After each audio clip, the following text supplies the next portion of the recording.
ಬಳ್ಳಾರಿ ಜಿಲ್ಲೆಯಲ್ಲಿ ಈ ಮಾದಕ ವಸ್ತುಗಳ ಮಾರಾಟ ಸಾಗಾಣಿಕೆ ಮಾಡುವ ವ್ಯಕ್ತಿಗಳ ಬಗ್ಗೆ ಒಂದು ಮಾಹಿತಿ ಕಲೆ ಹಾಕುವ ಒಂದು ವ್ಯಾಪಕವಾದ ಕಾರ್ಯಾಚರಣೆಯನ್ನು ನಾವು ಸುಮಾರು ಒಂದು ತಿಂಗಳಿಂದ ನಾವು ಮಾಡ್ತಾ ಇದ್ವಿ. ಆಗ ನಮಗೆ ಪ್ರಮುಖವಾಗಿ ಗಮನಕ್ಕೆ ಬಂದ ಅಂಶ ಏನಂದರೆ, ಒಬ್ಬ ವ್ಯಕ್ತಿ, ಈತನ ಹೆಸರು D Daula alias Mehboob Daula, son of Mehboob Pasha.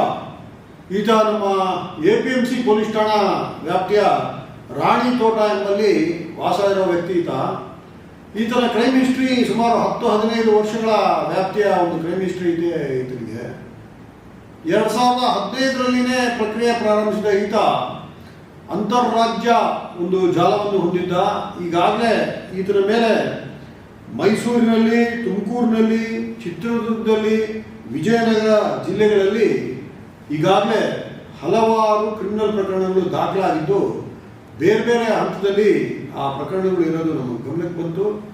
ಅದಾದಮೇಲೆ ನಮ್ಮ SP ಬಳ್ಳಾರಿಯವರು ಅವರ ವಿಶೇಷ ತಂಡ ರಚಿಸಿಕೊಂಡು ಇದರ ಬಗ್ಗೆ ಸಂಬಂಧಪಟ್ಟ ಸುದೀರ್ಘ ದಾಖಲಾತಿಗಳನ್ನ ಪರಾಮರ್ಶಿಸಿ ನೋಡಿ, ಹಾಗೆ ನಮ್ಮ ಬಳ್ಳಾರಿ ವಲಯಕ್ಕೆ ಏನು ನಮ್ಮ ಕಾನೂನು ಸಲಹೆಗಾರರು ಪಾಟೀಲರು ನಮಗೆ ಬಹಳ ಕಾನೂನು ರೀತಿ ನಾವು ಎಲ್ಲ ಅಂಶಗಳನ್ನ ನಾವು ಬಹಳ ವಿಮರ್ಶನೆ ಮಾಡಿ ನೋಡ್ತಾ ಹೋದಾಗೆ ಈ ವ್ಯಕ್ತಿ ಒಬ್ಬ ಬಹಳ ನಿರಂತರವಾಗಿ ಈ ಮಾದಕ ವಸ್ತುಗಳನ್ನ ತರೋದು, ಶೇಖರಣೆ ಮಾಡೋದು, ಇದನ್ನು ಇಲ್ಲೀಗಲ್ ಆಗಿ ಪೆಡಲ್ ಮಾಡೋದು, ಇದು ಬಹಳ ಸ್ಪಷ್ಟವಾಗಿ ನಮಗೆ ಕಾಣಿಸಿ, ಅದಾದ ನಂತರ ನಾವು ಕಾನೂನಿನಲ್ಲಿ ಇರೋ ನಮಗೆ ಆಪ್ಷನ್ಸ್ನ ನಾವು ನೋಡಿದಾಗ ಈ ವ್ಯಕ್ತಿ ಎಷ್ಟು ಬಾರಿ ಅರೆಸ್ಟ್ ಮಾಡಿದ್ರು, ಎಷ್ಟು ಬಾರಿ ನಾವು ಕಾರ್ಯಾಚರಣೆಗಳು ಮಾಡಿದ್ರು ಈ ಪ್ರವೃತ್ತಿ ಬಿಡೋ ಚಾಳಿ ಕಾಣ್ತಾ ಇಲ್ಲ ಅನ್ನೋದು ಬಹಳ ಸ್ಪಷ್ಟವಾಗಿ ಗೋಚರಿಸ್ತು. ಈ ಪ್ರವೃತ್ತಿನ ನಾವು ತಡೆ ಹಿಡಿಲಿಲ್ಲ ಅಂದರೆ ಬಹಳ ಇಷ್ಟೆಲ್ಲ ಜಿಲ್ಲೆಗಳ ಲಕ್ಷಗಟ್ಟಲೆ ಜನತೆ, ಅಮಾಯಕ ಯುವಕರು, ಯುವತಿಯರು, ಬೇರೆ ಬೇರೆ ವಯಸ್ಸಿನ ಜನಗಳು ಈ ಒಂದು ದುರ್ವ್ಯವಹಾರಕ್ಕೆ ವಿಕ್ಟಿಮ್ಸ್ ಆಗಿ ಬಹಳ ವ್ಯಾಪಕವಾಗಿ ಸಾಮಾಜಿಕ ಪಿಡುಗಾಗಿ ಇದು ಮಾರ್ಪಟ್ಟಿರೋದು ಗಮನಕ್ಕೆ ಬಂತು. ಆ ಹಿನ್ನೆಲೆಯಲ್ಲಿ ನಾವು ಕಾನೂನಿನ ತಜ್ಞರ ಒಂದು ಸಹಾಯದಿಂದ ಕಾನೂನಿನ ಅಡಿಯಲ್ಲಿ ನಮಗೆ ಏನು ಆಪ್ಷನ್ಸ್ ಇದೆ, ಇದನ್ನು ಒಂದು ವಾರ್ ಫುಟಿಂಗ್ನಲ್ಲಿ ನಾವು ನಿಲ್ಲಿಸಬೇಕು, ಈ ರೀತಿಯ ಸಾಮಾಜಿಕ ಪಿಡುಗು ಇದನ್ನು ನಾವು ಬಹಳ ಫರ್ಮ್ ಆದ ಕಾನೂನಾತ್ಮಕ ಕ್ರಿಯೆಗಳನ್ನ ನಾವು ಮಾಡಬೇಕು ಅಂತ ಯೋಚನೆ ಮಾಡಿದಾಗ ನಮಗೆ prevention of illicit traffic of narcotic drug and psychotropic substances 1988ರ ಕಾಯ್ದೆ, ಇದು ತದನಂತರ ಅಮೆಂಡು ಆಗಿರೋ ಕಾಯ್ದೆ. ಇದರಲ್ಲಿ ಒಂದು ಪ್ರಿವೆಂಟಿವ್ ಡಿಟೆನ್ಷನ್ಗೆ ಇದೊಂದು ಅರ್ಹ ಪ್ರಪೋಸಲ್ ಅಂತ ನಮಗೆ ಬಹಳ ಸ್ಪಷ್ಟವಾಗಿ ಗೊತ್ತಾಯಿತು. ಅದೇ ನಿಟ್ಟಿನಲ್ಲಿ ನಮ್ಮ SP ಬಳ್ಳಾರಿಯವರು ಒಂದು ಬಹಳ ಸುದೀರ್ಘವಾದ ದಾಖಲಾತಿಗಳನ್ನ ಬಹಳ ಸಮಯೋಚಿತವಾಗಿ ಎಲ್ಲ ಮಾನ್ಯ ನ್ಯಾಯಾಲಯಗಳ ಆರ್ಡರ್ಗಳು, FIRಗಳಿಂದ ಹಿಡಿದು ಇದುವರೆಗೂ ಆಗಿರೋ ಎಲ್ಲ ನ್ಯಾಯಾಲಯದ ಪ್ರಕ್ರಿಯೆಗಳು, ಎಷ್ಟು ಕೇಸ್ನಲ್ಲಿ ವಾರಂಟ್ಗಳಿದೆ, ಯಾವ ಹಂತದಲ್ಲಿದೆ, ಇದನ್ನೆಲ್ಲ ಪರಾಮರ್ಶಿಸಿ ಒಂದು ವಿವರವಾದ ಒಂದು ರೆಕಮೆಂಡಿಂಗ್ ಪ್ರಪೋಸಲ್ನ ನಮಗೆ ಸಬ್ಮಿಟ್ ಮಾಡಿದ್ರು.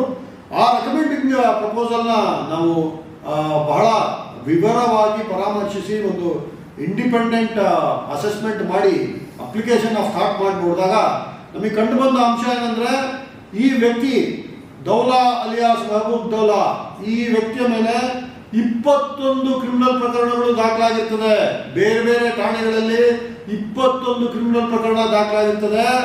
ಅದರಲ್ಲಿ 12 ಪ್ರಕರಣಗಳು ಇನ್ನೂ ಪೆಂಡಿಂಗ್ ಟ್ರಯಲ್, ಮಾನ್ಯ ನ್ಯಾಯಾಲಯಗಳಲ್ಲಿ ಪ್ರಕರಣ ವಿಚಾರಣೆಗೆ ಬಾಕಿ ಇರ್ತದೆ.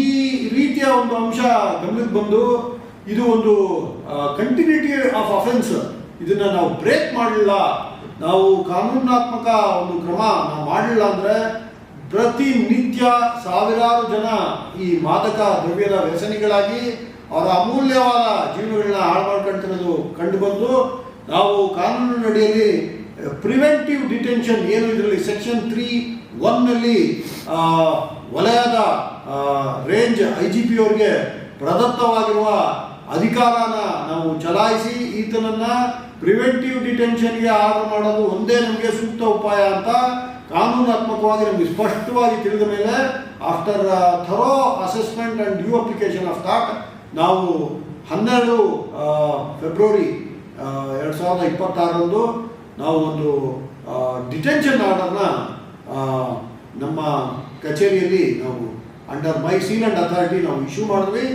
ಅದನ್ನು SP ಬಳ್ಳಾರಿಯವರು ಅವರ ತಂಡದ ಅಧಿಕಾರಿಗಳಿಂದ ಈ ದಿನ 13/2/26 ಆತನಿಗೆ ಜಾರಿ ಮಾಡಿ ಆತನಿಗೆ 2 ಇದರಲ್ಲಿ ಪ್ರೊಸೀಜರ್ ಯಾವ ಥರ ಬರ್ತದೆ ಅಂದರೆ ಆತನಿಗೆ ಡಿಟೆನ್ಷನ್ ಆರ್ಡರ್ ನಾವು ಜಾರಿ ಮಾಡಬೇಕಾದ್ರೆ ಗ್ರೌಂಡ್ಸ್ ಆಫ್ ಡಿಟೆನ್ಷನ್ ಸಹ ನಾವು ತಿಳಿಸ್ಬೇಕಾಗ್ತದೆ.